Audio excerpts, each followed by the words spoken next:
questi che stiamo osservando in questo momento sono funghi che hanno un interesse particolare a livello di conoscenza da parte del fungaiolo, perché vediamo quello che viene chiamato falso chiodino o famigliola non buona a questo punto. Questo appartiene alla famiglia, al genere Ifoloma, e comunque cresce a gruppi e cresce in prossimità di alberi.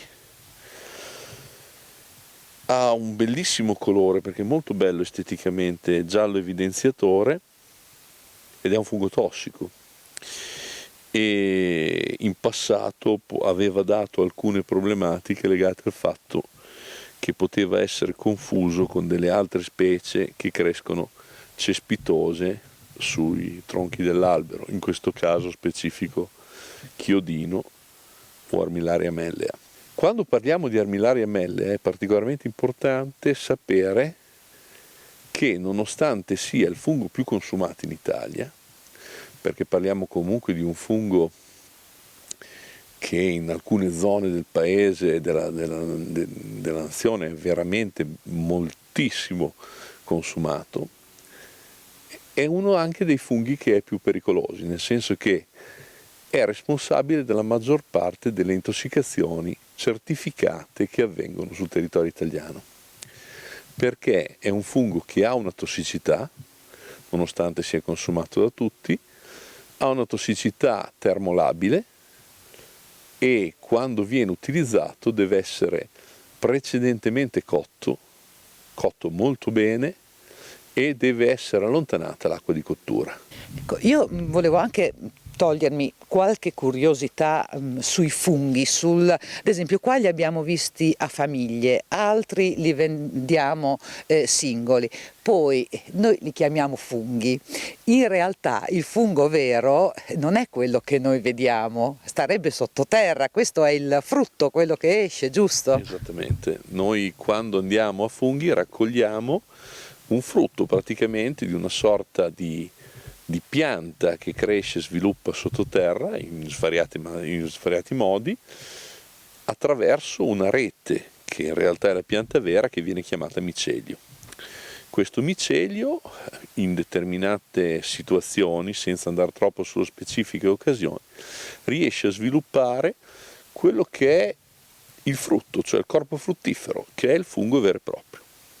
Il fungo vero e proprio che poi a sua volta perpetuerà la specie attraverso la produzione di spore e andrà a rinvigorire un micelio, un altro micelio, o a costituire un nuovo micelio, caso un po' più difficile, per fare nuovi funghi. L'importante è, ed è vietato, però c'è un motivo, non perché sono cattivi, non rovinare il terreno, non usare i rastrelli, perché a quel punto si potrebbe andare a danneggiare il micelio, ed sarebbe come tagliare il ramo o tagliare l'albero, giusto? Giustamente. C'è il maltrattamento della superficie del bosco, praticamente va a inficiare gran parte dei miceli. Questo che andiamo a evidenziare è quello che per tutti viene chiamato galletto, specie estremamente utilizzata, commestibile, anche commercializzata, quindi è una specie che viene venduta. Abbiamo molto ben definite le pliche: Cantarellus pallens, galletto appenninico, odore fantastico, proprio il tipico odore del galletto, anche la consistenza.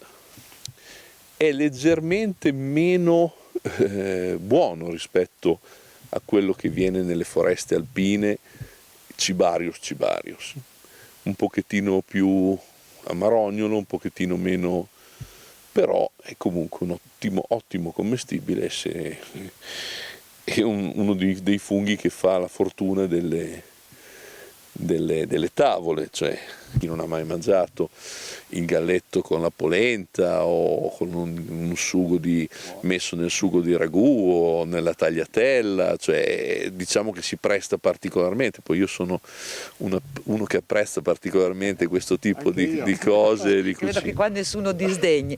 Una curiosità, io ti vedo usare spessissimo il naso, allora mi viene a dire, per il micologo l'olfatto è come per il degustatore di vino, è fondamentale, uno dei primi passi. È cioè l'aspetto visivo, l'aspetto tattile, l'aspetto olfattivo sono vitali.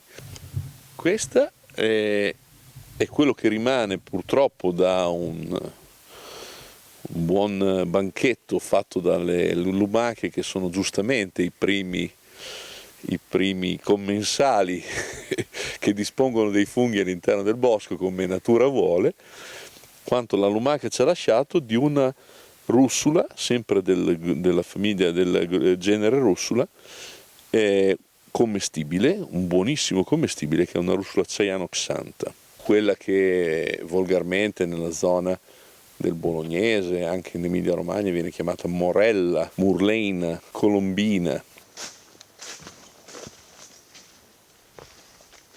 E questo? E questo è quello che viene chiamato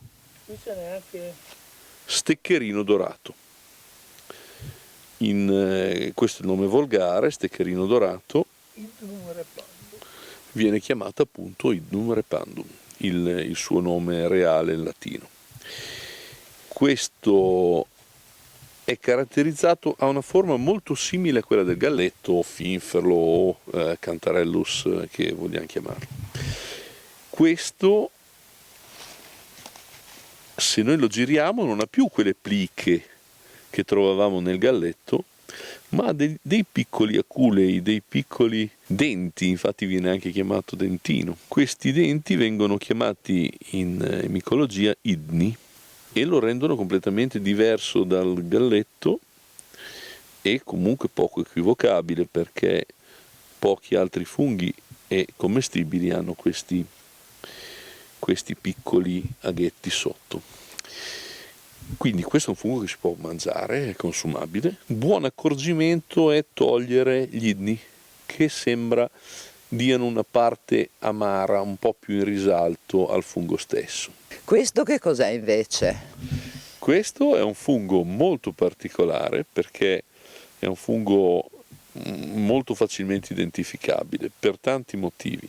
Intanto l'aspetto, è un fungo biancastro, bianco-grigiastro, con lamelle decorrenti e con un odore molto molto particolare, un odore quasi di farina, di lievito, e poi dopo ha una caratteristica tutta sua che lo rende particolarmente interessante. Sarebbe un buon commestibile, quasi nessuno lo mangia, nonostante si possa mangiare tranquillamente.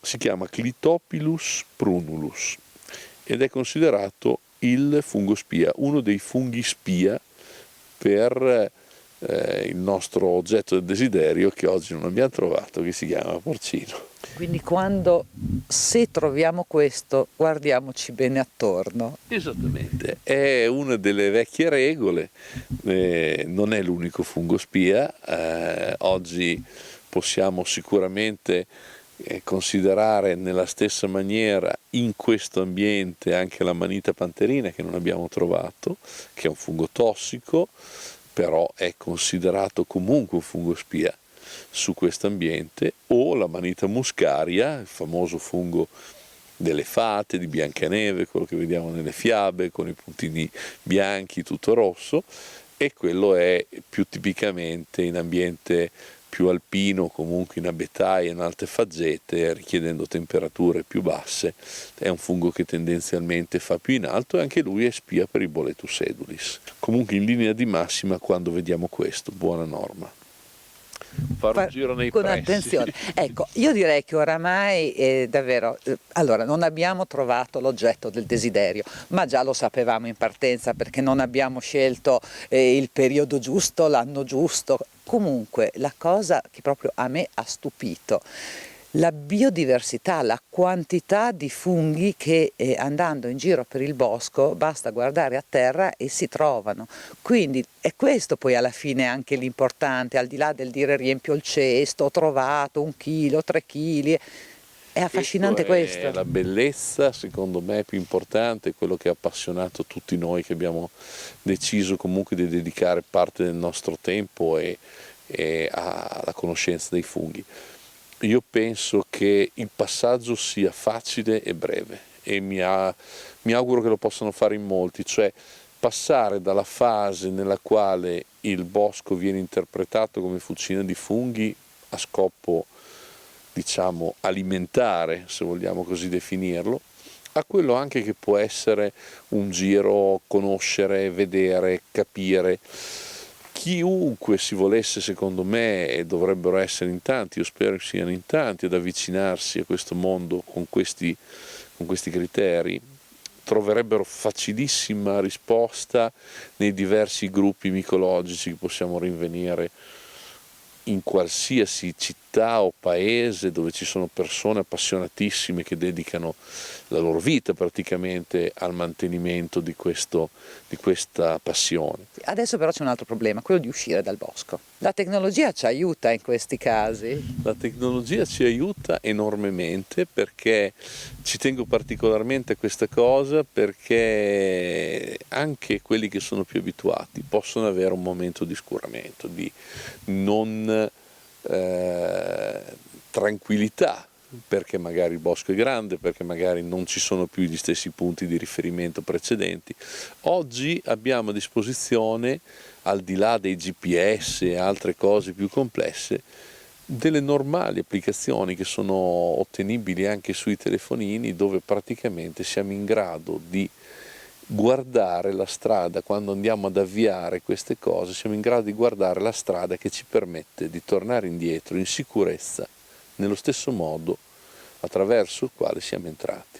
Bene, insomma, con dei pollicini informatici, delle mappe. Una volta pollicino lasciare le molliche di pane, e no, noi possiamo lasciare la traccia informatica, riseguire quelle e ritorniamo alla macchina, a casa. Col cesto pieno, col cesto vuoto, sicuramente abbiamo imparato tanto comunque. Allora io ringrazio il nostro micologo per averci aperto un mondo, il mondo dei funghi, grazie a voi che ci avete seguito. In sovraimpressione vedete tutti i nostri riferimenti, anche i nostri canali, il canale YouTube, la pagina Facebook, dove potete vedere, rivedere questo e anche altri contenuti, perché poi questo vi abbiamo fatto vedere, ma noi abbiamo chiacchierato per ore, per cui c'è molto di più da sapere, da imparare. Grazie ancora per averci seguito e ci rivediamo la settimana prossima.